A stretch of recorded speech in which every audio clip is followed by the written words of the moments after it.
ya manis, yang manis rasanya madu. Pahit ya pahit, yang pahit rasa empedu. Siapa bilang enaknya hidup di madu? Lukanya hati bagaikan kena sembilu. Siapa bilang enaknya hidup di madu?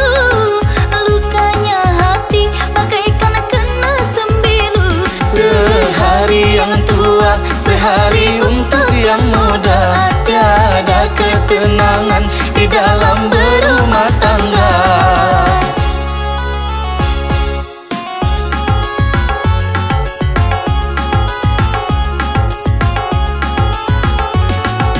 Sungguhlah pahit empedu, rasa empedu. Sama pahitnya ya jaga rasanya jaga. Sungguhlah sakit di madu, hidup di madu. Kalaulah tidur mengigau setiap malam. Sungguhlah sakit di madu, hidup di madu. Kalaulah tidur mengigau setiap malam. Terasa pedihnya kalau si buyung bertanya, mengapa ayahnya tak betah tinggal di rumah.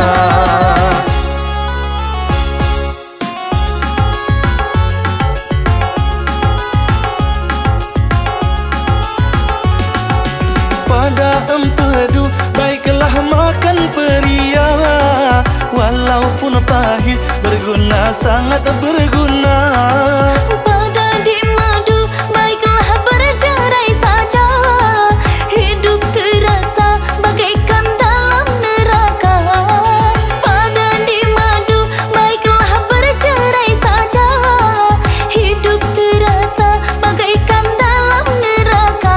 Sehari yang tua, sehari untuk yang muda.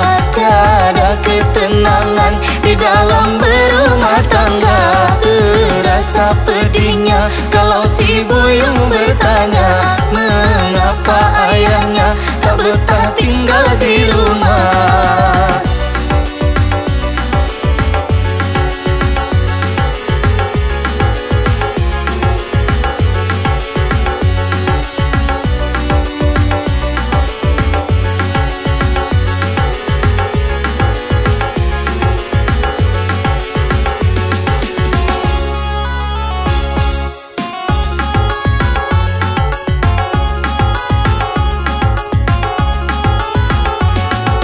Manis ya manis, yang manis rasanya madu.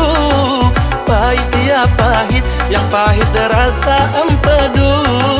Siapa bilang enaknya hidup di madu? Lukanya hati bagaikan kena sembilu. Siapa bilang enaknya hidup di madu?